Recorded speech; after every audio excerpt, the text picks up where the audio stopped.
Hey guys, Dr. Snellgrove here, just recording a quick video to review our syllabus and policies. So by now, I'm hoping that you guys have had a chance to review this on Canvas. My intent is not to cover every swinging thing on here because, man, it's a lot, but just to cover what I consider the most important things. All right. So first off, me, if you're wondering, Professor Dr. Chris Snellgrove, it's this guy. You've got my email address on there, snellgrc@nwfsc.edu. You've got my honest to God phone number, 863-835-2399. I had a little typo on there at first. But basically, you are welcome to use that phone number if you want to have any quick questions and you want to text me. Please don't just call randomly out of nowhere. I've had some people do that. And I'll be like, having dinner with my wife or whatever. So please don't just call out of nowhere, but text if you have a quick question. Next up, I have office hours. So y'all know the deal with office hours. The intent is that I'm just here in my work office. You don't, if you're on campus, you don't need an appointment to drop by and just drop by and see me. Now, with that being said, you're online students, so I don't want you to feel like you're limited to contacting me during these hours or anything. That's again, you can text or email me at any time. And if you got a quick question, I'll just try to answer it right away. But if you want to set up a phone call or set up a video call or something like that for a little more extensive one-on-one help, please feel free. If you do want to come see me, office location, it's Building 500. We're basically across from the library. I'm in office 217. If it's during office hours, I should have my light on, should have the door open. And I always joke with students, if nothing else, you should recognize, you can't really see it around. I guess you can see barbecue peeking in over here, but it's the office with all the man-child stuff in it. All right. So stuff you need to know about this class. You do need a C or better in order to get out, like to move on. I'm not saying that threateningly. The vast majority of my students get a C or better, but people used to joke about, D's get degrees. It's like, okay, you do actually need a C or better to get out of here. All right. So course materials, Norton Field Guide to Writing with Readings and Handbook. I'm looking in my box of crap, and I don't know if I actually have my own copy. I do apologize, but it is something that's in our bookstore. It is, online. There are electronic versions of it.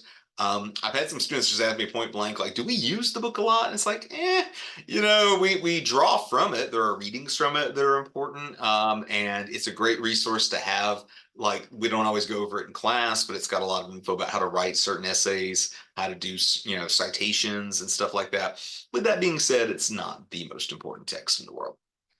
All right. Class attendance and confirmation and stuff. You're online students. So, mostly I had that little discussion to serve as an attendance verification thing early on. But other than that, you guys are, how to put this, like, just get your work done. I know you're here. That's how you are continuing to confirm, that you are attending. All right. So grading scheme and procedure. So this is so simple, even an English major like me can keep up with it. So basically, we do 4 major essays in here, and essays take up 80% of your overall, what do you call it? Overall score. So it's, math, even I can do 20% per essay. Now, before you turn in final drafts on essays, we have what I call daily assignments, where you'll do like an outline. You get a grade and feedback on that. You do, an intro, you get a grade and feedback on there. You do body paragraphs, you get a grade and feedback on there. So the idea is that you're getting feedback all along the way while you're putting this essay together. And then we have a little final exam at the end, short reflective essay. It's 10% of the overall grade. All right, now makeup work. So got a few, well, I was about to say a few new things. I don't know if y'all would know or care, but these are new things to me. All right, so basically it's good news and bad news, right? All right, the good news is every essay has a grace period built in. I'm just making up dates here, but let's say you have an essay that's due February 15th. So I will have if you look in Canvas, the Dropbox will be open until like 11:59 p.m. February 22nd. So you get like, I'm adding a 1 week grace period for all of the inevitable, the dog ate my internet kind of things. However, after that grace period passes, the regular Dropbox disappears and it'll be replaced by something like SA1 late. And so if you submit that stuff submitted in the late folder, it starts out 20% off, like basically 2 letter grades, reduced, and then it keeps going 1 letter grade per week that it's late. So please, for the love of God, get your stuff in on time. And then I do have, here's some more good news.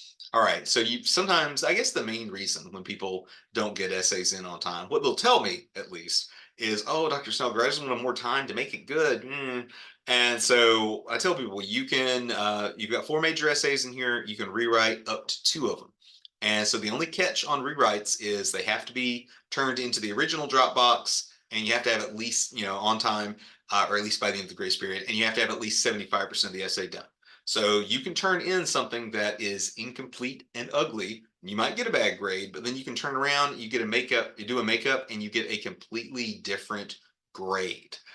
So, just the main thing here is to just not let stuff fall behind. I have the exact same policy for my face-to-face students, but it's arguably that much more important for online students. All right. Instructor communication. Check your email. I try not to send too many emails out, but I will. Send some emails out. That's where you'll find them. And of course, the college sends you important news. Your other professors send you important news. Basically, I hate to sound like a jerk this early on semester, but if someone sends you an important thing, you're like, I never check my email. It's like, well, that's a you problem. You do need to check that at least once a day. All right. So I have an assignment schedule. I think we're already kind of behind.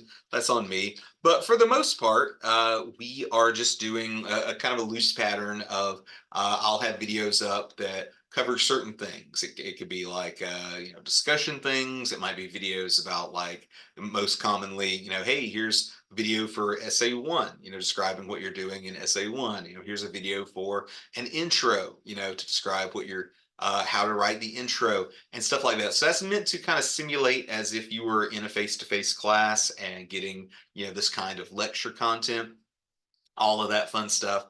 As long as you're watching the videos, you're staying on top of your work, you're reaching out. If you have any questions, you'll be fine. Just don't fall behind on that stuff. All right. So academic integrity tools. I have a thing in here where it's like, hey, for one thing, we're going to circle back to this very quickly. Use of AI tools like Chat GPT is forbidden. All right.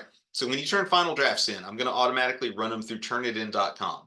And so Turnitin, its main bread and butter is it checks your essays and it is looking to see if the what do you call it? If it looks like you've stolen large chunks of content from, another essay online. However, I realize AI is the new hotness. And so Turnitin does have an AI detector thing. No, I don't fully trust it. I don't fully trust any AI detectors, but here's the deal. And I'm going to have your first assignment, the outline, it doesn't really matter, but for your actual essay composition, I'm going to be asking you to write your essays in Google Docs. Now, there's a lot of advantages to you as a user, as a consumer, using Google Docs, but for our purposes here, let's say Turnitin flags something as likely, written partially with AI. At that point, I will ask you to turn over editorial control of your document to me, and it lets me roll back the changes and more or less see if you dropped a big chunk of AI in there. It's not a foolproof thing, I realize that, but it's what we're doing with the topsy-turvy world that we live in. All right, student dispute resolution. Let's say you got beef with me and we couldn't work it out, or you didn't feel comfortable coming to me in the first place. We have a form, used to be hyperlinked in the syllabus, no longer is, but you can go on RadarNet. There's a form where you can basically go over my helmet. It'll let you talk to my department head. Theoretically, would let you talk to my dean, my vice president, and so on. No one's ever done the form on me. I hope y'all won't be the first, but that's how it works. Accommodation resources. So as an online students, you already have a lot of stuff built in, like, I'll give you extra time and stuff if you need the grace period I mentioned. But basically, if you have a documented disability for which accommodations may be appropriate, please, I've got this email in here, I've got this phone number, reach out to these folks. And, basically, if you've got that documented disability, instead of just asking your teachers for various accommodations, you just get them. You don't have to worry about, oh, will they give this to me? Will they say yes? It's like, hey, it's on us to provide the resources that you are due.